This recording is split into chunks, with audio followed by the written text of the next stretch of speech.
दुख का कारण जन्म, जन्म का कारण प्रवृत्ति और प्रवृत्ति का कारण दुख। हमारे शरीर में, इंद्रियों में, मन बुद्धि रूपी अंतःकरण में, आत्मा में दोष हैं। इसलिए हमारी बुराइयों की ओर, बुरे सुख भोगने की बड़ा चाह इच्छा है। संतोष जी आप भी सुन लो। संतोष जी आज बहुत विद्वान हो गए। देखो कार्यकर्ताओं को सुनना चाहिए, तुम्हें नहीं सुनना। अब पूछूंगा तो बता नहीं पाओगे, बाद में कर लेना बात।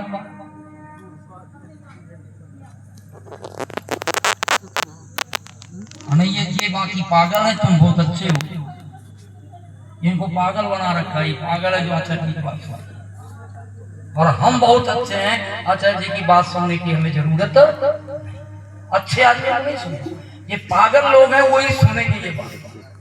अच्छे आदमियों को आचार्य जी की बातें, वेद की, ऋषियों की बातें नहीं सुननी चाहिए। इन्होंने ऐसी दिमाग में बैठा रखा।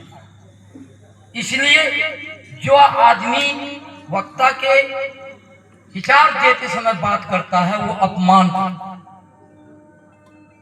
विद्वान का अपमान नहीं कभी करना चाहिए। हाँ वो फालतू की बात करता हो, वेद विरुद्ध बात करता हो, आपको हानि करने की बात करता हो, तो उसके सभा में बैठ के बातचीत करो, सबसे बड़ा अपमान है। और उसका बहुत बड़ा प्रयास करना पड़ेगा, भोगना पड़ेगा। तो ध्यान से दोष हमारे अंदर भरे हैं। दोष जब तक भरे रहेंगे तो शरीर बुरे सुख की ओर खींचेगा, इंद्रियां बुरे सुख की ओर भागेंगी, मन बुद्धि बुरे सुख की ओर भागेंगे। कोई दुनिया में रोक नहीं सकता जब तक दोष भरे। दुख का कारण जन्म, जन्म का कारण प्रवृत्ति और प्रवृत्ति का कारण दोष।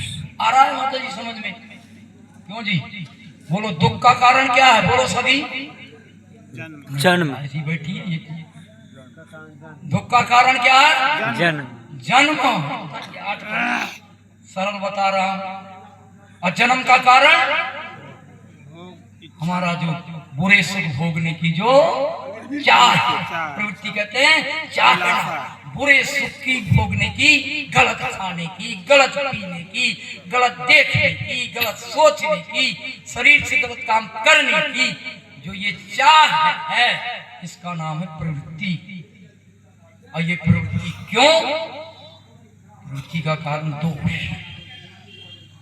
अब दोष का कारण और जानो, दोष का कारण क्या है? दोष क्यों भर गए हमारे शरीर में? इंद्रियों में हमारे दोष क्यों भर गए? हमारे मन बुद्धि में दोष क्यों भर गए? भगवान ने तो बढ़िया बना के दिए थे, दोषों से भरा हुआ शरीर नहीं बना। ये क्यों भर दिए हमें? जब तो कहा इसका कारण, अब ध्यान देना, इसका कारण क्या है? मिथ्या ज्ञान। इसका कारण क्या है? झूठा ज्ञान। मिथ्या कहते हैं झूठ को। झूठा ज्ञान है जो, वो झूठा ज्ञान हमारे शरीर में, इंद्रियों में, अंतःकरण में दोष हो।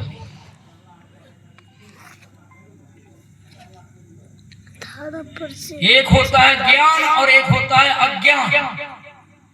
अज्ञान कहते हैं झूठा ज्ञान, और सच्चे ज्ञान को शुद्ध ज्ञान। कथी करे छिए?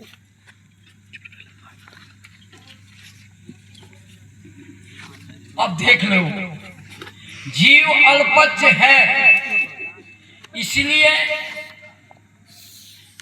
इसके अंदर मिथ्या ज्ञान, अज्ञान बढ़ा लेता है। ध्यान देना, जीव कैसा है जी? अल्पज्ञ। अब ध्यान से देना, ये अज्ञान शरीर में कब बढ़ता है, अज्ञान कब आता है हमारे भीतर, और ज्ञान कब आता है हमारे इंद्रियों में, हमारे अंतःकरण में, हमारे शरीर में, हमारी आत्मा में। कैसे आएगा? अज्ञान कैसे आता है, ज्ञान कैसे आता है? अब अच्छी तरह से ध्यान दें। जब हम इस शरीर से, इंद्रियों से, अंतःकरण से गलत काम करते हैं तो जीवात्मा के अंदर क्या आ जाता है, अज्ञान। और जब अच्छा काम करते हैं शरीर से, इंद्रियों से, तब क्या आ जाता है, ज्ञान।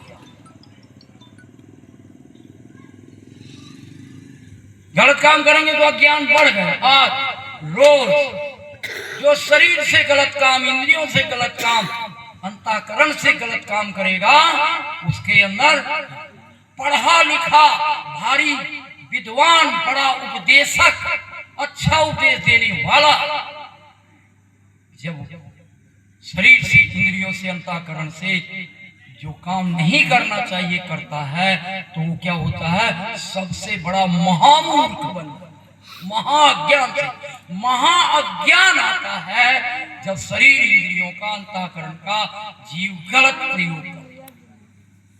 और जब अच्छा करता है, कम पढ़ा लिखा, आप लोग कम पढ़े लिखे, वेदों को नहीं पढ़े, दर्शनों को नहीं पढ़े, उपनिषदों को नहीं पढ़े, आधुनिक शिक्षा बहुत लंबी नहीं पढ़ रखी, लेकिन इस शरीर से, इंद्रियों से, मन बुद्धि से अगर अच्छे काम करने लग गए तो आपके अंदर ज्ञान रूपी प्रकाश से भर असुरिया नाम तेजो का अंधेन तमसा व्रता तास्ते प्रत्याभिगच्छन्ति एके च आत्महनोद। कहते हैं जो आत्मा हत्यारे हैं, जो आत्मा की हत्या करते हैं। आत्मा की हत्या क्या है? जो नहीं बोलना चाहिए, जब आत्मा, हम शरीर से बोलते हैं, ये आत्मा की हत्या है। अपनी आत्मा की हत्या करनी है, गलत बोलो, गलत देखो, गलत सुनो, गलत खाओ, गलत अगर उठो बैठो, गलत चर्चाएं करो।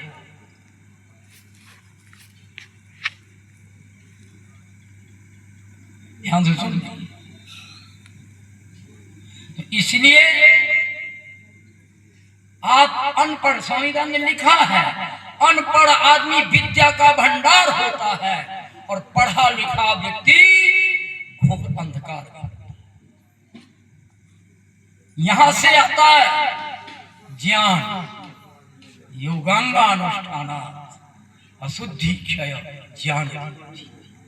योग के अंगों का अनुष्ठान जब करता है, योग कहते हैं अच्छे कामों को शरीर से करो तो सारा का सारा दोष आपका खत्म हो जाएगा, मिथ्या ज्ञान खत्म हो जाएगा। तो दोष नाम की चीज नहीं, दोष नहीं तो गलत सुख भोगने की इच्छा नहीं, इच्छा नहीं तो जन्म नहीं, और जन्म नहीं तो दुख।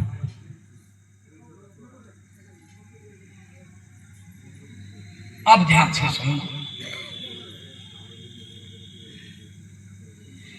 कहा ये जो हमारा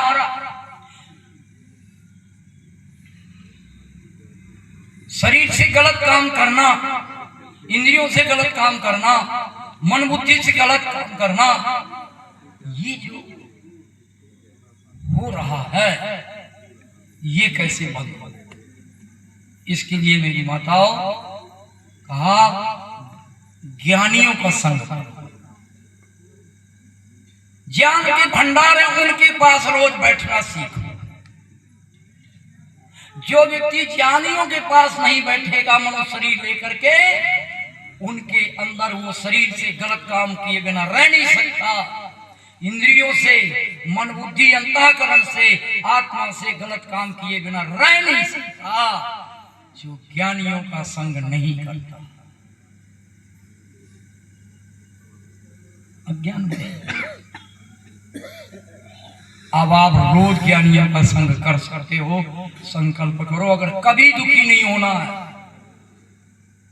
कभी दुखी हो जाओ, आज के बाद कल से ही आपका दुख आएगा, पर दुखी नहीं। बस ज्ञानियों के पास बैठ जाना, मैं ज्ञानी बता देता हूँ, वहां बैठना। अब बैद्यनाथ जी नहीं सुन रहे हैं, वो अलग पंचायत बैद्यनाथ जी ने।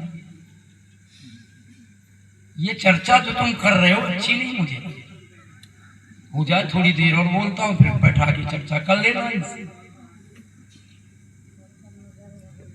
हाँ जी, नहीं करनी हो तो बंद कर दे। अगर प्रधान ही नहीं सुनेगा तो इनको पागलों को क्यों सुनाए हम? समझदार है प्रधान। समझे नहीं आप?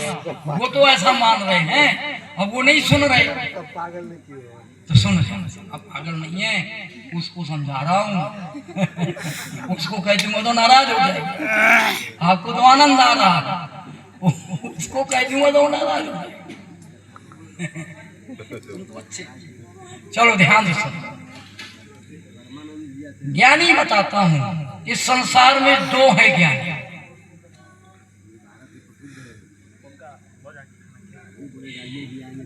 एक है परमात्मा और एक है ऋषि।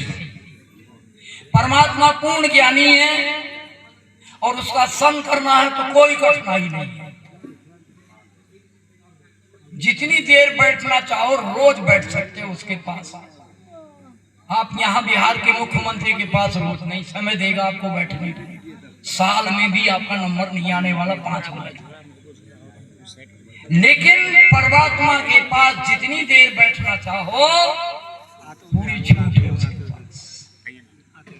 जो परमात्मा के पास अगर एक घड़ी भर भी बैठ जाता है, महर्षि स्वामीनाथन ने एक किताब लिखी, ये बहुत अच्छी किताब है जिसका नाम है सत्यार्थ प्रकाश।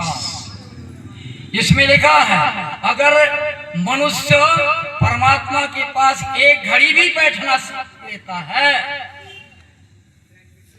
वो छोटे मोटे दुख तो छोड़ दो, पर्वत के समान भी दुख आ जाए वो थोड़ा सा भी दुखी।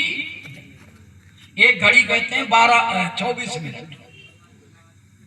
24 मिनट आप भगवान के पास बैठने की आदत डाल लो, आदत पड़ जाती है लोगों की बैठने की। परमात्मा के पास आदत पड़ जाए, उसके पास बैठे बिना रहा ना जाए। ऐसी कम से कम एक घड़ी की, अब हमारी आदत है, मैं आपको अपनी बताता हूँ, अगर 2-2.5 घंटा परमात्मा के पास न बैठते तो कुछ अच्छा नहीं। आदत पड़ गई, भयंकर आदत।